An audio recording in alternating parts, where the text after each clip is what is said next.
Hello everyone. आज की इस वीडियो में हम लोग डिस्कस करने वाले हैं chapter 9, that is ray optics and optical instruments. ठीक है, तो एज ऑलवेज मैं क्या हम लोग कहाँ से स्टार्ट करते हैं? हम लोग स्टार्ट करते हैं इंट्रोडक्शन से। ठीक है, सो इंट्रोडक्शन में पहला line, nature has endowed with the human eye with sensitivity to detect electromagnetic waves. अच्छा, तो मतलब हम लोग विजिबल रेंज को ही सिर्फ देख सकते हैं। ठीक है, वो रेंज कहां से कहां तक होता है, वेवलेंथ कहां से कहां तक है? 400 नैनोमीटर टू 750 नैनोमीटर। और जो ये विजिबल लाइट हम लोग देख सकते हैं ना, उसी को हम लोग बोलते हैं, इसको लाइट। तो this is the definition for light. ठीक है, light within the range of 400 nanometre to 750 nanometre which is visible to human eye. ठीक है, उसके बाद लाइट के दो properties, there are two things about light. First is it travels with enormous speed. ठीक है, 3 into 10 power 8 मीटर पर second की स्पीड से ट्रैवल करता है। ठीक है, and it travels in a straight line. Light travels in a straight line.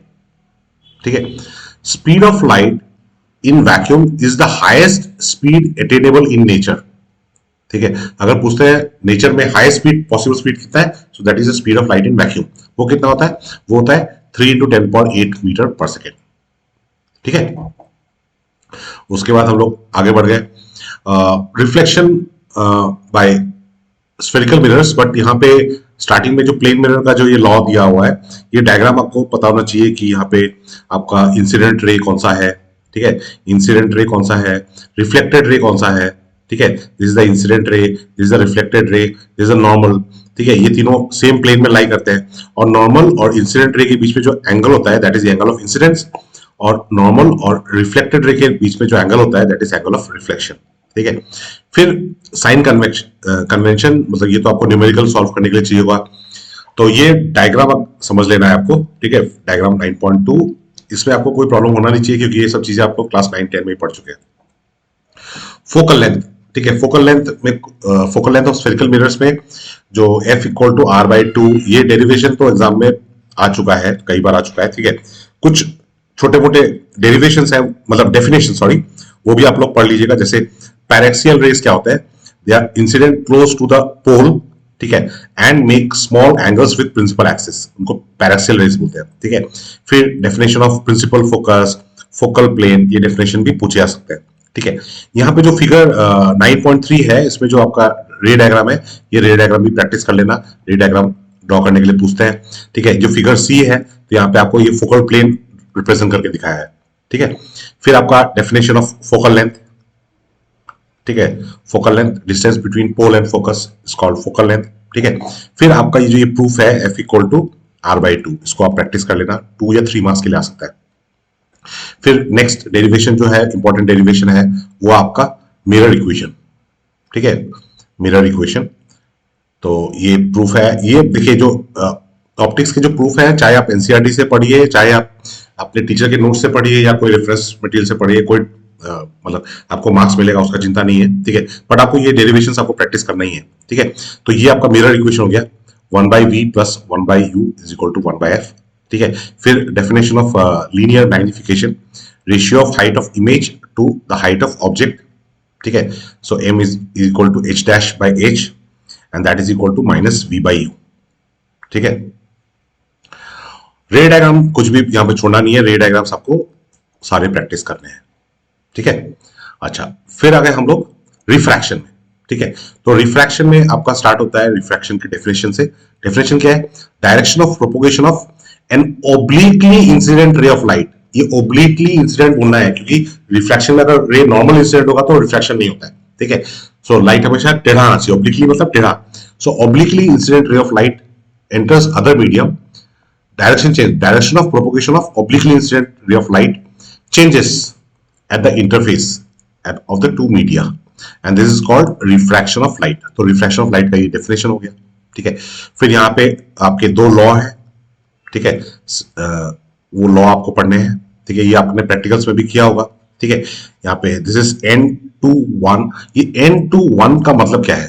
ठीक है, यहाँ पे जो रिफ्रैक्टिव इंडेक्स कभी कभी लिखता है ना, μ/1 या n/1, तो इसका मतलब क्या है? इसका मतलब है कि रिफ्रैक्टिव इंडेक्स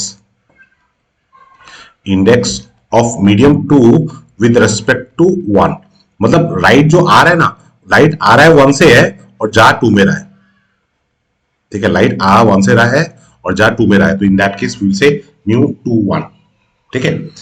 अच्छा, यहाँ पे ऑप्टिकल डेंसिटी, ठीक है, ऑप्टिकल डेंसिटी का आप पूछ सकते हैं what do you mean by optical density, ठीक है।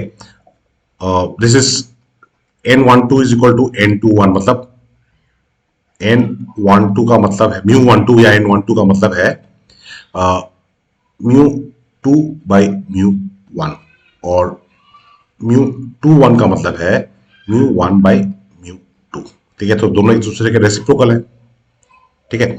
ये डायग्राम फिगर 9.9 ईपी एग्जाम में पूछा गया है पहले, ठीक है, तो वो पूछ चुके हैं। ये पूछ सकते हैं रेयर एंड मतलब रियल एंड अपैरेंट डेप्थ के बारे में, ठीक है। उसके बाद आते हैं टोटल इंटरनल रिफ्लेक्शन, ठीक है। टोटल इंटरनल रिफ्लेक्शन, इसका डेफिनेशन पूछ सकते हैं, ठीक है। यहाँ पे पूछ सकते हैं condition for total internal reflection, condition for total internal reflection, ठीक है। मतलब जो एंगल ऑफ इंसिडेंस है it should be greater than critical angle, ठीक है, I should be greater than critical angle and incident ray should travel in optically denser medium, ठीक है। तो ये दो कंडीशन है आपके, ठीक है। ये डायग्राम आपको ड्रॉ करना आना चाहिए, इतने सारे रे नहीं ड्रॉ करने से भी होगा, बट एटलीस्ट ये रे दिखा दिया कि यहाँ पे एंगल ऑफ इंसिडेंस जो है वो ग्रेटर देन क्रिटिकल एंगल है, ग्रेटर देन क्रिटिकल एंगल, ठीक है। आगे बढ़ते हैं, फिर ये relation sine of critical angle is equal to n21, ठीक है। उसके बाद some phenomena that is arising due to total internal reflection, formation of mirage, ठीक है।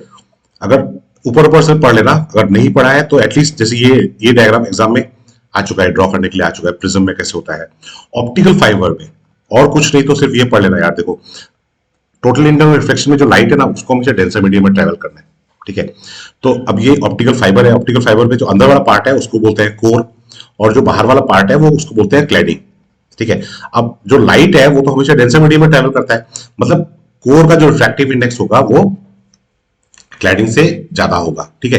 तो वही चीज आपने यहाँ पे लिखा हुआ है, the refractive index of the material the core is higher than that of cladding, ठीक है। ये ऑप्टिकल फाइबर हो गया, ठीक है। ऑप्टिकल फाइबर में जो फैब्रिकेटिंग मटेरियल होता है it should be have very little absorption of light as it travels for long distance, light उसमें जब ट्रैवल करेगा तो एब्जॉर्ब कम होना चाहिए, तो सिग्नल तो जा ही नहीं पाएगा ना। अच्छा, फिर आगे हम लोग refraction at spherical surface, refraction at spherical surface, तो यहाँ पे जो ये स्टैंडर्ड डेरिवेशन है, ये derivation along with this diagram figure 9.17, ठीक है। आपको ये डेरिवेशन प्रैक्टिस करना है, ठीक है, वेरी इंपॉर्टेंट डेरिवेशन। अगेन बोल रहा हूँ, ऑप्टिक्स में जितने भी डेरिवेशन है कहीं से भी पढ़ो यार, रेफरेंस बुक, आपके टीचर के नोट्स, एनसीईआरटी, कोई भी पढ़ो, कोई मार्क्स नहीं कटेगा, ठीक है, बट आपको रिजल्ट ये मिलना चाहिए, ठीक है। उसके बाद आगे रिफ्रैक्शन बाय लेंस, इसमें आपका लेंस मेकर फॉर्मूला, ठीक है, लेंस मेकर फॉर्मूला, ये डेरिवेशन भी इंपॉर्टेंट है, but in addition to derivation इसमें बेस्ड कॉन्सेप्चुअल क्वेश्चन आ सकते हैं, ठीक है। मैं बार बार बोल रहा हूँ, इस पे बेस्ड कॉन्सेप्चुअल क्वेश्चन पक्का आ सकते हैं, ठीक है। तो आपको ये फॉर्मूला मतलब अच्छे से समझ लेना है कि चीज क्या है, ठीक है। अच्छा, उसके बाद आपका थिन लेंस फॉर्मूला हो गया, ठीक है, थिन लेंस फॉर्मूला हो गया। फिर ये जो लेंस में आपके दो फोकल पॉइंट होते हैं, फर्स्ट फोकल पॉइंट और सेकंड फोकल पॉइंट, ठीक है, और वो दोनों इक्वी डिस्टेंस होते हैं फ्रॉम द ऑप्टिकल सेंटर, ठीक है। ये यहाँ पे अंडरलाइन किया हुआ है, आपको सिर्फ यही पढ़ना है, जो अंडरलाइन किया है वो उसी को पढ़ लेना, ठीक है। रे डायग्राम मिस नहीं करना है। फिर मैग्निफिकेशन, ठीक है, मैग्निफिकेशन बाय लेंस हो गया, मैग्निफिकेशन बाय लेंस क्या, ठीक है, क्या है ratio of size of image to that of object, mirror और लेंस का मैग्निफिकेशन का डेफिनेशन सेम है, ठीक है। तो ये आपका मैग्निफिकेशन का फॉर्मूला हो गया, खाली मिरर में -v/u आता है, लेंस में v/u आएगा, ठीक है। फिर आ गया आपका power of lens, power of lens का मतलब क्या होता है, power of lens is the measure of convergence और डाइवर्जेंस, मतलब लेंस कितना कन्वर्ज या डाइवर्स कर सकता है उसको मेजर करते हैं इन terms of power of lens, ठीक है। तो पावर ऑफ लेंस को डिफाइन करने के लिए, पावर ऑफ लेंस को डिफाइन करने के लिए आपको ये फिगर 9.20 ड्रॉ करना पड़ेगा और ये डेफिनेशन लिखना है, the power of lens is defined as tangent of angle by which it converges or diverges a beam of light, ठीक है।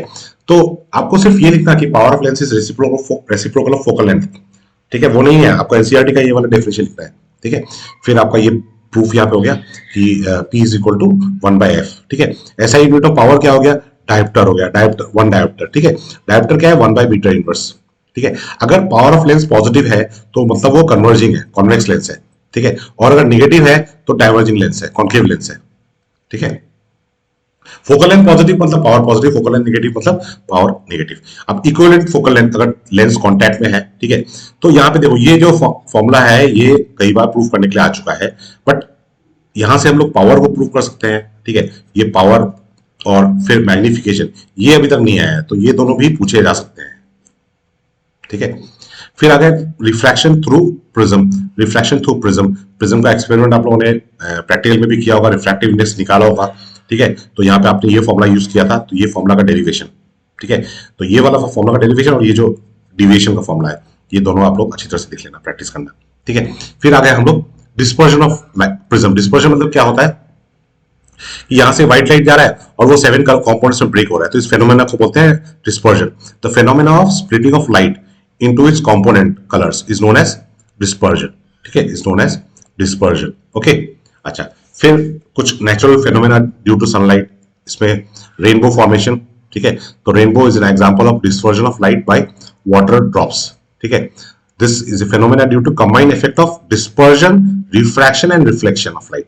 तो अगर पूछते हैं कि रेनबो किन 3 फैक्टर्स की वजह से होता है, किन, ठीक है, किन 3 इफेक्ट्स की वजह से होता है, तो डिस्पर्जन, रिफ्रैक्शन एंड रिफ्लेक्शन, ठीक है। फिर पूछ सकते हैं कंडीशन रिफ्रैक्शन, रेनबो फॉर्मेशन का कंडीशन क्या है, ठीक है। तो condition for observing rainbow are that sun should be shining in one part of the sky while it is raining in the opposite part of the sky। मतलब अगर सन मेरे पीछे है और इस साइड रेन हो रहा है तो मुझे तब यहाँ पे रेनबो दिखाई देगा, ठीक है। तो ये formation of rainbow, primary rainbow, secondary rainbow, यहाँ पे फिगर 9.27 में आपका दिया हुआ है, ठीक है। फॉर्मेशन ऑफ सेकेंडरी रेनबो यहाँ लास्ट पैराग्राफ में दिया हुआ है, ठीक है। फिर आगे आप स्कैटरिंग ऑफ लाइट, ठीक है। तो स्कैटरिंग लाइट में आप रेलिक स्कैटरिंग के बारे में पूछ सकते हैं। रेलिक स्कैटरिंग क्या होता है? Scattering is inversely proportional to 4th power of wavelength, ठीक है, 4th पावर ऑफ वेवलेंथ, ठीक है। तो ये रेलिक स्कैटरिंग है। तो इसके बेसिस पे ब्लू कलर ऑफ स्काई क्यों होता है, ब्लू कलर क्यों होता है, और वो ब्लू ही क्यों नजर आता है, वॉयलेट क्यों नजर नहीं आता है? Because our eyes is sensitive to blue colour, ठीक है। उसके बाद व्हाइट, अच्छा, blue colour of sky exam में आ चुका है, बट क्लाउड्स का कलर व्हाइट क्यों होता है, व्हाइट क्यों नजर आता है, वो चीज आपको यहाँ पे एक्सप्लेन किया हुआ है, ठीक है। फिर सनसेट और सनराइज में सन का कलर रेड क्यों होता है, ठीक है, ये पूछा जा चुका है, ठीक है। ये पार्ट एग्जाम में आ चुका है, ठीक है। ब्लू कलर ऑफ स्काई ये भी एग्जाम में आ चुका है। खाली कलर ऑफ क्लाउड व्हाइट होता है, ये वाला पार्ट नहीं है, तो मुझे लगता है कि ये थोड़ा इंपॉर्टेंट है, ठीक है। ऑप्टिकल इंस्ट्रूमेंट्स में आपको पूछ सकते हैं कितने टाइप के ऑप्टिकल इंस्ट्रूमेंट्स होते हैं। तो यहाँ पे एग्जांपल दिया हुआ है, periscope, kaleidoscope, binocular, telescope and microscope, ठीक है। फिर ह्यूमन आई, ठीक है, ह्यूमन आई कैसे काम करता है, ठीक है, लाइट कैसे एंटर करता है, कॉर्निया से एंटर करता है, ठीक है, enters the I through the cornea, फिर प्यूपिल से पास होकर रेटिना में इमेज फॉर्म करता है, ठीक है। तो ये आपका इमेज फॉर्मेशन हो गया, ठीक है। रेटिना में क्या होता है? रेटिना में रॉड्स एंड कॉन्स होते हैं, रॉड्स एंड कॉन्स, वो क्या काम करते हैं? Sense light, sense intensity and colour, ठीक है, बेसिकली वो लाइट का इंटेंसिटी और कलर डिटेक्ट करते हैं, ठीक है। फिर कुछ डिफेक्ट्स के बारे में, जैसे shape and focal length of the lens can be modified, ठीक है। ये कौन मॉडिफाई करता है? Ciliary muscles. But ciliary muscles जब ढीले पड़ जाते हैं तो ये एडजस्ट नहीं कर पाता फोकल लेंथ को, तो तब क्या बोलते हैं? उसको बोलते हैं एकोमोडेशन। तो ये जो एडजस्ट करता है ना, एडजस्ट कर पाता है, that is called accommodation actually, ठीक है। Shape and focal length of lens can be modified by ciliary muscles. Ciliary muscles जो है लेंस का फोकल लेंथ को, शेप को एडजस्ट कर सकते हैं, सो दैट इज कॉल्ड एकोमोडेशन, ठीक है। फिर जो सबसे पास का डिस्टेंस है, least distance for which lens can focus light, that is called least distance of distinct vision, उसको नियर पॉइंट भी बोलते हैं, वो 25 सेंटीमीटर के आसपास होता है, ठीक है। सिमिलरली प्रेसबायोपिया क्या होता है? डेफिनेशन ऑफ प्रेसबायोपिया, ठीक है। नियर साइटेडनेस क्या होता है, ठीक है। मायोपिया क्या होता है? ये सब स्कूल में भी आप लोगों ने पढ़ा था, बट डेफिनेशन एटलीस्ट देख लेना, ठीक है। मायोपिया को करेक्ट कैसे कर सकते हैं, ठीक है। हाइपरमेट्रोपिया को कैसे करेक्ट कर सकते हैं, ठीक है। हाइपरमेट्रोपिया का करेक्ट करना है तो किस तरह से करेक्ट करना है। फिर आ गया एस्टिग्मेटिज्म क्या होता है, ठीक है। एक प्लेन में नजर आता है, दूसरे उसके परपेंडिकुलर प्लेन में नजर नहीं आता है, ठीक है। कैसे क्योर करते हैं? सिलिंड्रिकल लेंस से क्योर करते हैं। फिर आ गया आपका माइक्रोस्कोप, तो माइक्रोस्कोप क्या है? माइक्रोस्कोप एक नॉर्मल लेंस है, मैग्नीफायर। कौन सा लेंस होता है इसमें? कॉन्वेक्स लेंस होता है, कन्वर्जिंग लेंस होता है, ठीक है। तो मैग्निफिकेशन इसमें आपका नियर पॉइंट में दिया हुआ है, m is equal to v by u, that is equal to 1 minus v by f, ठीक है। So that is equal to m is equal to 1 plus d by f. d क्या है? Distance of distinct vision, ठीक है। अगर image infinity में form हो रहा है, ठीक है, तब हम लोग कौन सा मैग्निफिकेशन बात करते हैं? We talk in terms of angular magnification, we talk in terms of angular magnification. तो angular magnification for simple microscope क्या है? d plus d by f, ठीक है, वहां था 1 plus d by f. So this is 1 less than, angular magnification is 1 less than the normal magnification, ठीक है। But viewing is more comfortable, यहाँ पे viewing comfortable होता है, ठीक है।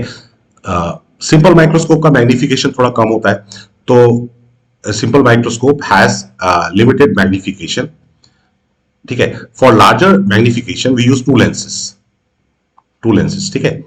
One compounding the effect of other, उसको क्या बोलते हैं? Compound microscope. तो कंपाउंड माइक्रोस्कोप में दो लेंस होते हैं, एक ऑब्जेक्टिव होता है, ठीक है, जो ऑब्जेक्ट के पास होता है उसको ऑब्जेक्टिव बोलते हैं, जो आई के पास होता है उसको बोलते हैं आईपीस, ठीक है।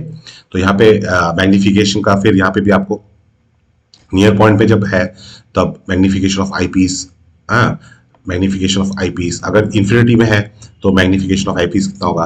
टोटल मैग्निफिकेशन क्या होगा? मैग्निफिकेशन अगर लेंस एक से ज्यादा है तो प्रोडक्ट ऑफ मैग्निफिकेशन होता है, ठीक है। तो ये आपका मैग्निफिकेशन का एक्सप्रेशन हो गया, ठीक है, एट इंफिनिटी। ओके, नेक्स्ट आपका हो गया टेलीस्कोप, ठीक है। तो टेलीस्कोप क्या होता है? Telescope is the device which is used to provide angular magnification of distant objects. ये एंगुलर मैग्निफिकेशन डिस्टेंट ऑब्जेक्ट के लिए होता है, ठीक है। इसमें भी ऑब्जेक्टिव आईपीस होता है, बट यहां पे जो ऑब्जेक्टिव होता है ना, the objective has large focal length and much larger aperture than the eyepiece, ठीक है। यहां पे भी आपका ये मैग्निफिकेशन का जो डेरिवेशन है, ठीक है। फिर लेंथ ऑफ द टेलीस्कोप कितना होता है? Focal length of objective plus focal length of eyepiece, ठीक है। फिर यहां पे ये एग्जाम में पूछा गया था, the main consideration for astronomical telescope, what are the main consideration for astronomical telescope? तो क्या था उसका answer? The main consideration is light gathering power and resolving power या रिजोल्यूशन, ठीक है। फिर आपका एडवांटेजेस और ऑफ रिफ्लेक्टिंग टाइप टेलीस्कोप, ठीक है। रिफ्लेक्टिंग टाइप टेलीस्कोप, उसका एडवांटेजेस, ठीक है, ये मैकेनिकल सपोर्ट उसको नहीं चाहिए, हल्का होता है, ठीक है, क्रोमेटिक एबरेशन नहीं होता है। तो ये सारी चीजें जो एडवांटेजेस है वो आपको पूछ सकते हैं, advantage of reflecting telescope over refracting telescope, ठीक है। So this is your optics part. ये जो पॉइंट्स टू पॉन्डर या समरी वाला पार्ट होता है, इसको भी आप एक बार नजर घुमा के देख ले, एटलीस्ट खाना खाते समय थोड़ा पढ़ लिया, टाइम खाना भी खा लिया, थोड़ा रिवीजन भी हो गया, ठीक है। पॉइंट्स टू पॉन्डर उसको भी थोड़ा ऊपर ऊपर से ऐसे एक बार देख लेना, ठीक है। ये सिर्फ इस चैप्टर के लिए नहीं बोल रहा, हर चैप्टर के लिए मैं बोल रहा हूँ, ठीक है। बट एनसीईआरटी को यार देखो, एनसीईआरटी अगर नहीं पढ़ा है तो एटलीस्ट मैं जो दिखा रहा हूँ वीडियो, उसमें जो लाइन बाय लाइन चीजें हैं, एटलीस्ट उन चीजों को आप लोग पढ़ लीजिएगा, ठीक है।